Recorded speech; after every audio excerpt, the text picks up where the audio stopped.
কিভাবে প্রশংসা করলে মেয়েরা সবচেয়ে বেশি খুশি হয় জেনে নিন। আপনি আজ পর্যন্ত সিগারেটে একটা টানও দেননি, এটা মেনে নিলাম। আপনি আজও কোনো পর্ন ভিডিও দেখেননি, এটাও মেনে নিলাম। আপনি আজও কোনো মেয়ের সাথে রিলেশন করেননি, এটাও মেনে নিলাম। কিন্তু আপনি আজও কোনো মেয়েকে কখনোই কোনোভাবেই প্রশংসা করেননি, এটা আমি কিছুতেই মেনে নিব না। কারণ প্রতিটি ছেলেই কোনো না কোনো মেয়েকে কখনো না কখনো প্রশংসা করেই। কারণ সব ছেলেই জানে মেয়েরা প্রশংসা পেলে খুব খুশি হয়, বা প্রশংসা করলে মেয়েদেরকে খুব সহজেই পটানো যায়। আর তাই প্রশংসা করার সুযোগ পেলে কোনো ছেলেই সুযোগটা হাতছাড়া করে না। কিন্তু আসল সমস্যা হলো, আমি মেয়ে হয়ে বলতেছি, 95% ছেলেই মেয়েদেরকে সঠিক নিয়মে প্রশংসা করতে জানে না। অর্থাৎ কোন মেয়েকে কোন প্রশংসা করতে হবে, কোন সময়ে কোন প্রশংসা করতে হবে, কোন প্রশংসা কোন মেয়েকে করা যাবে আর কোন মেয়েকে করা যাবে না, ইত্যাদি ইত্যাদি।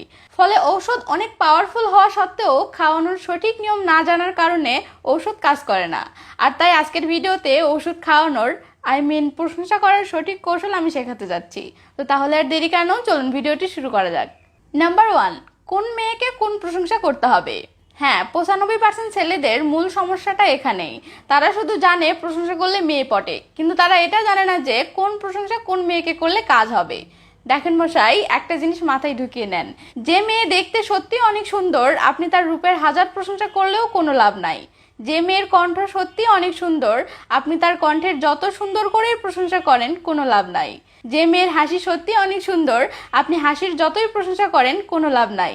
এর পিছনে 2টি কারণ আছে। কারণ নাম্বার 1, মেয়েরা সারাদিন আয়না নিয়েই পড়ে থাকে। কাজেই মেয়েটি যদি সত্যি সত্যি অনেক সুন্দর হয়ে থাকে, তাহলে সে সেটা খুব ভালো করেই জানে।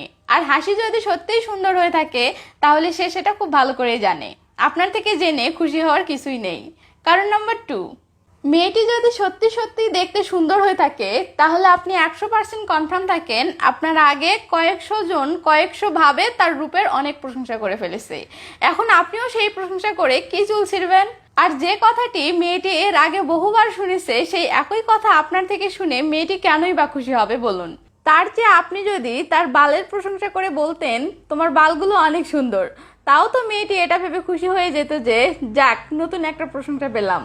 মেয়েটি আপনার প্রশংসা পেয়ে বাসায় গিয়ে সারাক্ষণ তার বালগুলো দেখতো আর ভাবতো সত্যি কি আমার বালগুলো এত সুন্দর? আর সুন্দর না হলে সে বললো কেন?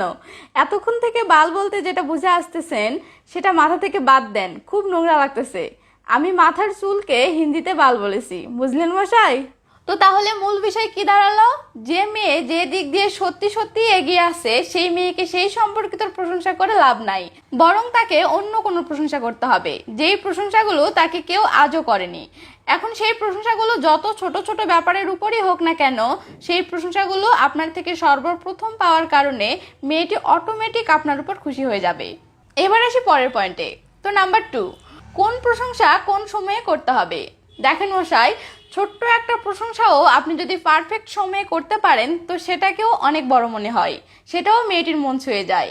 আবার অনেক বড় একটা প্রশংসাও আপনি যদি অযথা একটা সময়ে হুদায় করেন, তো সেটাও কোনো কাজেই আসে না, বরং মেয়েটি আরো বিরক্ত হয়ে যায়।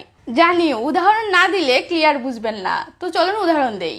মনে করুন আপনার বান্ধবীকে দেখে আপনি যদি এমনি বলেন তোকে সেই সুন্দর লাগছে, তাহলে সে ভাববে আজকে আবার আমাকে সুন্দর লাগার মতো কি হলো, তাই সে ব্যাপারটা মোটেও সিরিয়াসলি নেবে না। কিন্তু যেদিন দেখলেন আপনার বান্ধবী নতুন কোনো ড্রেস পরেছে বা নিউ কোনো স্টাইলে সেজে এসেছে, সেদিন যদি তাকে দেখে বলেন তোকে সেই সুন্দর লাগছে, এবার কিন্তু মেয়েটি ঠিকই ব্যাপারটা সিরিয়াসলি নেবে এবং আপনার প্রশংসা পেয়ে আপনার উপর সেই খুশি হয়ে যাবে। আবার মনে করুন আপনি একটা মেয়েকে হুট করে বলতেছেন তোমার হাসি অনেক সুন্দর লাগে, মেয়েটি ভাববে আমি কবে এর সামনে হাসলাম, তাও আবার এত সুন্দর করে কবে হাসলাম, মনে পড়ছে না তো। কিন্তু যদি এমন হয় যে মেয়েটি আপনার সামনে হাসতেছে, আপনি অবাক হয়ে চেয়ে চেয়ে তার হাসি দেখলেন এবং তার হাসিটা থামার পর আপনি তাকে বললেন তোমার হাসি কিন্তু অনেক সুন্দর লাগে, এবার কিন্তু এই প্রশংসাটি একদম মেয়েটির মন ছুঁয়ে যাবে। অর্থাৎ মূল কথা হলো পরিস্থিতি বুঝে সেই পরিস্থিতির উপর প্রশংসা করতে হবে, তবেই সেটা কাজে আসবে। আর উদাহরণ দিব না, এতটুকুতে বুঝলে বোঝেন, না বুঝলে সিঙ্গেল মরেন, আমার কি। এবার আসি পরের পয়েন্টে।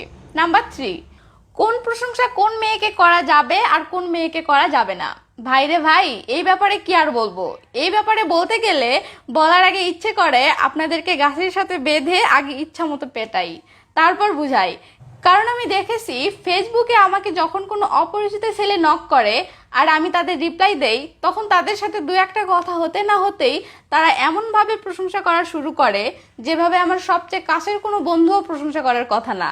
আর তারা এমন এমন প্রশংসা করে যে আমি কনফিউশনে পড়ে যাই, এরা আমাকে মনে হয় আগের জন্ম থেকে চেনে, নয়তোবা এরা আমার ন্যাংটা কালের বন্ধু।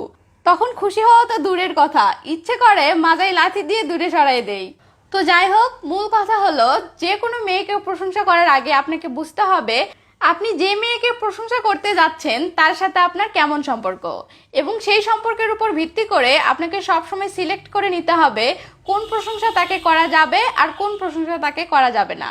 কারণ সম্পর্ক তিন ধরনের হতে পারে: এক, অপরিচিত মেয়ে বা সবে পরিচিত হওয়া মেয়ে; দুই, অনেক দিনের পরিচিত মেয়ে অথবা ভালো সম্পর্ক গড়ে উঠেছে এমন মেয়ে; তিন, গার্লফ্রেন্ড বা যে মেয়ের সাথে আপনি একদম ফ্রি এমন মেয়ে। এখন কথা হলো, যে প্রশংসাগুলো কেবলমাত্র পরিচিত মেয়ে বা যার সাথে আপনার ভালো সম্পর্ক আছে এমন মেয়ের ক্ষেত্রেই সাজে, এমন প্রশংসাগুলো আপনি যদি কোনো অপরিচিত মেয়ে বা যার সাথে সবে পরিচিত হলেন এমন মেয়েকে করেন, তাহলে সেই প্রশংসাগুলো তো মেয়েটি সিরিয়াসলি নিবেই না, বরং আপনার উপর বিরক্ত হয়ে যাবে। এটাই স্বাভাবিক। আবার মনে করুন আপনি একটা মেয়ের সাথে কিছুদিন হলো পরিচিত হয়েছেন, কেবল তার সাথে আপনার সম্পর্ক জমতেছে, এর মাঝেই আপনি যদি তার প্রশংসা করে বলেন তোমার ঠোঁটগুলো সেই সুন্দর বা তোমাকে সেই হট লাগে, তাহলে এটাও বিরাট বড় একটা বকচুদি কাজ হবে। যে বোঝার সে এতটুকুতে বুঝে গেছে আমি এতক্ষণ কি বোঝানোর চেষ্টা করলাম। আর যারা এখনো বোঝেননি তারা ভালো দেখে একটা কোলবালিশ বানিয়ে নেন, কারণ আপনার কপালে গার্লফ্রেন্ড জোটা মোটেও সম্ভব না। তো ভিডিওর লাইক বাটনকে কিভাবে প্রশংসা করবেন জানি না, লাইক হওয়া চাই। আর আজকের ক্লাসে যা শেখালাম সেটার উপর আপনাদের হোমওয়ার্ক হবে। ভিডিওর কমেন্টে আপনারা এই ভিডিওর বা আমার প্রশংসা করবেন, দেখি কে কেমন পারে। আর শোনেন, দই মিষ্টি ছাড়া আত্মীয়ের বাড়িতে যাওয়া আর পেজে ফলো না করে ভিডিও দেখে চলে যাওয়া একই কথা, তাই পেজে ফলো করেই যায়েন। তো ভালো থাকবেন সবাই, বাই বাই।